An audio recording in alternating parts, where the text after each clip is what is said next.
बिस्मिल्लाहिर्रहमानिर्रहीम, अस्सलाम वालेकुम जी। मैं नजमुल हसन बाजवा हूँ। जनरल आसिम मुनीर और इमरान खान साहब के दरमियान होने वाली डील कहाँ तक पहुंची है। वो जो डील की बातें हो रही थी, या डील ना कहिए सुलहनामे की बातें हो रही थी, और बताया जा रहा था कि इमरान खान इस सुलहनामा के बाद बाहर आ जाएंगे, क्योंकि जनरल आसिम मुनीर बड़े खुश हैं इस मामले के ऊपर कि जिस तरह से भारत के साथ लड़ाई में ख़ास तौर पर पीटीआई वालों ने बड़ा साथ दिया है। पीटीआई वाले फौज के साथ खड़े हो गए, एक बड़ी पॉजिटिव फ़ज़ा पैदा हुई। और उसके बाद हमारे दोस्त ज़ुबैर अली खान की खबरें, और जिस तरह से उन्होंने बताया कि भाई अंदर खाते इमरान खान को ब्रीफिंग दी गई है और इमरान खान को ये बताया गया है कि भाई इस वक्त कौम को की ज़रूरत है फ़ौज को, और इमरान खान भी खड़े हुए, कौम भी खड़ी हुई, तो पाकिस्तान मुस्लिम लीग नून के लिए थोड़ा सा अनकम्फर्टेबल माहौल पैदा हुआ। तो उसके बाद ये खबरें ज़बान ज़द आम थी, और ये बात एक तय होना शुरू हो गई थी कि भाई पहले कोट लखपत जेल का दरवाज़ा खुलेगा, उसके बाद अडयाला जेल का दरवाज़ा खुलेगा। तो अब ये मामला कहाँ तक पहुँचा है नाज़रीन कराम, सबसे बड़ा सवाल ये है। इसका जवाब इमरान खान ने किसी हद तक दिया है, और किसी हद तक हमें इस्टेब्लिशमेंट के नुमाइंदे अपने मुंह से बोलकर बता रहे हैं इमरान खान की रिहाई कब होगी। इस्टेब्लिशमेंट के नुमाइंदे अपने मुंह से बोल के बता रहे हैं। तो इस वक्त क्या सूरत हाल है, सबसे पहले इसके ऊपर बात करेंगे। इसके अलावा नाज़रीन कराम कुछ एमल वली की चर्च और जनरल साहब की शराब, इसके ऊपर भी बात करेंगे, क्योंकि एमल वली की चर्च और जनरल साहब की शराब के ऊपर भी बहुत सारी बातें हो रही हैं। तो ये क्या कहानी है, इसके ऊपर भी बात करेंगे। सबसे पहले नाज़रीन कराम, ये जो डील वाला मामला था, ये जो सुलह वाला मामला था, इसका जो है ना वो खुलासा इस तरह से होता है कि इमरान खान साहब का कल पैगाम आया और उससे बहुत सारी जो धुंध पड़ी हुई थी वो छट गई है। सबसे पहले हम इमरान खान का पैगाम डिस्कस करते हैं, और उसके बाद ये बैकग्राउंड कहानी क्या है, असल में इस सुलहनामे के अंदर किसने क्या किरदार अदा किया और क्या कहानी है, और वो जो बातचीत चल रही थी उसके अंदर किसने डंडा चलाया, इसके ऊपर भी बात करते हैं। सुनिए नाज़रीन कराम, इमरान खान साहब ने पैगाम दिया। वो क्या कहते हैं? वो कहते हैं कि मुझे आज खैबर पख्तूनख्वा के इलाके में किए गए, मैं वो ऑफिशियल मैसेज जो इमरान खान के ऑफिशियल अकाउंट के ऊपर लगा हुआ है वो मैसेज आपके सामने पढ़ रहा हूँ। उन्होंने कहा जी, मुझे आज खैबर पख्तूनख्वा के इलाकों में किए गए ड्रोन अटैक्स के हवाले से तफसीलात पता चली हैं। मैं ड्रोन हमलों में मासूम पाकिस्तानी शहरियों की शहादत पर नहायत रंजीदा हूँ और इसकी शदीद मजम्मत करता हूँ। मैं खैबर पख्तूनख्वा हुकूमत को हदायत करता हूँ कि वफाकी हुकूमत को एहतजाज रिकॉर्ड करवाएं और इन ड्रोन हमलों को फौरी तौर पर रुकवाएं। ड्रोन हमलों में मासूम शहरियों की हलाकत से दहशतगर्दी कम नहीं हुई बल्कि मजीद बढ़ी है। तो यहाँ पर इमरान खान ने सबसे पहले इस्टेब्लिशमेंट को तनकीद का निशाना बनाया है। यानी ड्रोन हमले ऑब्वियसली बाहर से तो नहीं हो रहे हैं ना, हम खुद ही कर रहे हैं। तो इमरान खान इस्टेब्लिशमेंट को तनकीद का निशाना बना रहे हैं। इसके अलावा उन्होंने कहा जी, फिर वो जनरल आसिम पर आए। उन्होंने कहा जी, माशाल्लाह जनरल आसिम मुनीर साहब फील्ड मार्शल बन गए हैं। वैसे बेहतर था कि वो फील्ड मार्शल की जगह बादशाह का टाइटल देते, क्योंकि इस वक्त मुल्क में जंगल का कानून राइज है और जंगल के कानून में तो बादशाह ही होता है। बादशाह की बात करिए। इसके बाद नाज़रीन कराम ने कहा जी, मेरे साथ जो डील की अफवाहें फैलाई जा रही हैं, कोई डील हुई है ना ही डील के हवाले से बातचीत जारी है, ये सब झूठ है। हमारी फोर्सेस खसूसन, और फिर इसके बाद एक और बात, दो बातें नाज़रीन कराम, बहुत इंपॉर्टेंट मैसेज है ये। एक हिस्से में ये और दूसरे हिस्से में फिर इमरान खान कहते हैं, हमारी फोर्सेस खसूसन एयरफोर्स ने जिस तरह मोदी के अज़ाइम को नाकाम बनाया है, इसके बाद मुझे खदशा है कि वह अब मजीद हमाकत करेगा, जिसके लिए हमें बतौर कौम तैयार रहना चाहिए। मैं खुद इस्टेब्लिशमेंट को दावत दे रहा हूँ कि अगर पाकिस्तान के मफाद में बात करना चाहते हैं, पाकिस्तान की फिक्र है, तो आकर बात करें। इस वक्त मुल्क को बैरूनी खतरात, बढ़ती हुई दहशतगर्दी, मैशत की बहाली के लिए इकट्ठा होना पड़ेगा। मैं ना पहले अपने लिए कुछ मांग रहा था, ना मैं अब मांगूंगा। इसके अलावा भी इमरान खान ने काफ़ी सारी बातें की, लेकिन इमरान खान के पैगाम का ये हिस्सा इंतहाई अहम था। नाज़रीन कराम, इसमें दो बातें क्या हैं, और फिर हम जरा एस्टैब्लिशमेंट के नुमाइंदगान की बात करते हैं। नाज़रीन कराम, सबसे पहली बात यह है, इमरान खान साहब को यह कहा जा रहा था कि आप अनकंडीशनल सीज फायर करें, जो हो रहा है चुप कर जाए, खामोश हो जाए, बर्दाश्त करें, देखें क्या होता है। इसके ऊपर इमरान खान साहब ने जवाब दिया है कि ऐसे नहीं होगा। मतलब ये नहीं हो सकता है कि जो दिल होता जाए और हम उसके ऊपर जो है वो चुप हो जाए। इमरान खान साहब ने ये जो यानी इस पूरे मामले के अंदर जो आपने ये देखा कि जिस तरह जनरल आसिम मुनीर साहब को फील्ड मार्शल बनाया गया, तो इसके ऊपर इमरान खान साहब को अगर वो बात चुभी तो उन्होंने तनकीद की। और शायद मैं आपको बताऊं कि अंदर खाते नून लीग का ये दिल था।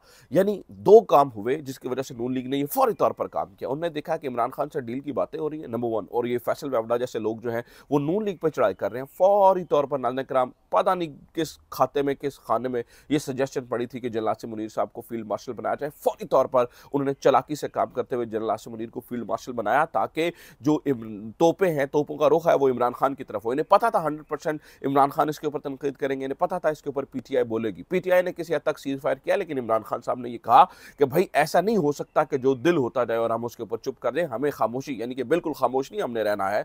जहां पर कौम की जरूरत होगी वहां पर कौम खड़ी भी होगी, लेकिन जहां पर तनकीद करनी पड़ेगी वो तनकीद करेंगे। तो इमरान खान साहब ने ये मैसेज दिया है।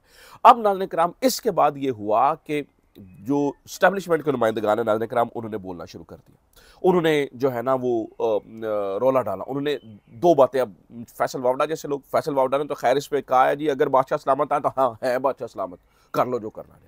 उसके बाद उन्होंने कहा कि बादशाह का दिल बड़ा होता है, जिंदान छोटे होते हैं, यानी कि इमरान खान को कैद से डराने की कोशिश। जावेद चौधरी जैसे लोग कह रहे हैं कि इमरान खान जैसे लोग सीधे नहीं होंगे, जब तक 15 से 20 साल जेल में नहीं रखा जाएगा इमरान खान सीधा नहीं होगा। और फिर दोनों तरफ से ये बातें की जा रही हैं कि ये आग जो भी लगवा रहा है वो इमरान खान की बहनें लगवा रही हैं। देखिए नाज़रीन किराम, एक बात दुरुस्त है, इमरान खान की बहनें वो कहती हैं जो इमरान खान कहता है, बाकी इमरान खान की बातों को फिल्टर आउट किया जाता है। ये मैं 100% आपको बता रहा हूँ, इमरान खान की बातों को फिल्टर आउट करके बाहर जितने लीडरान अंदर मिलते हैं इमरान खान की बातों को फिल्टर आउट करते हैं। मैं उसकी मिसाल देता हूँ। इमरान खान की रिहाई के हवाले से एक एहतजाज करना था, उसके लिए नाज़रीन किराम तय हो गया था कि भाई एहतजाज होगा, 3 दिन के लिए एहतजाज हम करेंगे। और पॉलिटिकल कमेटी के अंदर भी, कोर कमेटी के अंदर भी फैसला हुआ और कहा गया भाई इमरान खान से इजाज़त लेंगे। लेकिन नाज़रीन किराम, इमरान खान से जब मुलाकात हुई तो इमरान खान से इस बात का जिक्र तक नहीं किया गया।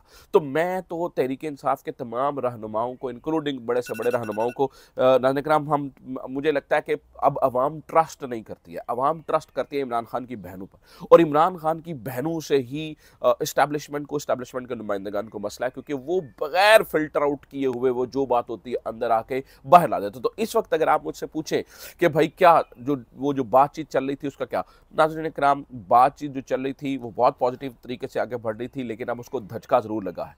इमरान खान साहब का ये कहना ना कि मैं अभी मुल्क को खतरा है, मैं इस्टेब्लिशमेंट को कहता हूँ मुझसे बात करें, ये एक ठंडी हवा का झोंका है। इमरान खान बात करना चाहते हैं। अब देखना यह है कि इस्टेब्लिशमेंट के अंदर क्या इतनी शक्कत है कि वो इतनी सी की हुई तनकीद को बर्दाश्त कर ले। क्योंकि देखिए जहाँ पर ज़रूरत पड़ी बगैर किसी जो है ना वो इफ एंड बट्स के कौम स्टैब्लिशमेंट के साथ खड़ी होगी, इमरान खान स्टैब्लिशमेंट के साथ खड़े होगी। तो देखना यह है, जो सबसे बड़ी जो सवाल करने वाला है, जो सबसे बड़ा इस वक्त क्वेश्चन है वो ये है कि जब बगैर इफ एंड बट्स के कौम खड़ी हो गई तो क्या जब इमरान खान साहब इतनी तनकीद करेंगे तो क्या इतनी पॉलिटिकल यानी कि इतनी सियासी तनकीद की इजाज़त दी जाती है? अगर तो इसको बर्दाश्त कर लिया गया, अगर इस तनकीद को बर्दाश्त कर लिया गया तो फिर समझा जाएगा, इसको हम ये कह सकते हैं कि ठीक है, इस्टेब्लिशमेंट के अंदर भी इस बात पे वो है कि भाई कुछ लो कुछ दो, ठीक है, कुछ तुम कर लो कुछ हम कर लो। लेकिन नाज़रीन किराम, अगर इस चीज़ को बर्दाश्त नहीं किया गया, अगर इसके ऊपर जो है ना वो डंडा चलाया गया और इसके ऊपर हमने ये देखा कि फिर कोट लखपत से भी रिहाइयाँ नहीं होती हैं और इमरान खान को फिर उसी तरह से कैद में रखा जाता है, बुशरा बीबी के ऊपर उसी तरह से सख्तियाँ की जाती है, इमरान खान की बहनों को उस तरह से नहीं मिला, तो फिर समझिए कि नाज़रीन किराम कि ये लारा ही लारा था, इसके अलावा और कुछ नहीं था। क्योंकि अगर इतनी भी तनकीद बर्दाश्त नहीं होनी है तो इसका मतलब है आप इमरान खान की ज़बानबंदी करना चाहते हैं और इमरान खान अपनी ज़बानबंदी किसी सूरत बर्दाश्त नहीं करेगा। ये आप बॉटम लाइन समझिए कि इमरान खान किसी सूरत अपनी ज़बानबंदी बर्दाश्त नहीं करेगा। तो अब ये एक बॉल जो है वो इस्टेब्लिशमेंट के कोर्ट के अंदर है कि वो समझते हैं कि भाई कुछ लो और कुछ दो के मामले पे चलना है या सिर्फ और सिर्फ अपनी ही मनमानी है। तो अगर तो सिर्फ अपनी मनमानी है तो फिर इस तरह से मेरा नहीं ख्याल कि पीटीआई मानेगी, ना इमरान खान मानेंगे। और अगर कुछ लो और कुछ दो के मामले में बात चलती है तो ये बात आगे बढ़ सकती है। दूसरा नाज़रीन किराम, इस वक्त तो देखिए ना कि इस वक्त बड़ी सारी लड़ाइयाँ हो रही हैं और यहाँ पर मतलब एक और बड़ी दिलचस्प लड़ाई एक कायमा कमेटी के दरमियान नाज़रीन किराम एमल वली खान और जनरल हफीज़ के दरमियान हुई। मेजर जनरल हफीज़ जो कि चेयरमैन पीटीए है, तो चेयरमैन पीटीए ने ऐसा हुआ कि चर्च का सिगरेट मांगा उनसे, चर्च का सिगरेट मांगा, तो उसके ऊपर उन्होंने कहा भाई तुम शराबे और चर्च पीते हो। उसकी वीडियो वायरल हुई है, वो बड़ी दिलचस्प वीडियो है। मैं कोशिश करता हूँ कि वीडियो के एंड पर वो वीडियो चला दूँ। आप उस वीडियो को एंजॉय कीजिए, अपना ख्याल रखिए और देखिए कि अंदर खाते कायमा कमेटियों में क्या होता है। अपना ख्याल रखिए। खुदा हाफिज़। पाकिस्तान जिंदाबाद। आपको तकलीफ क्या है? I told him. I am leaving, or either he will leave this place. Okay, I'm leaving, sir. Thank you. Okay, you can leave, sir. Thank you. And I need a report on this.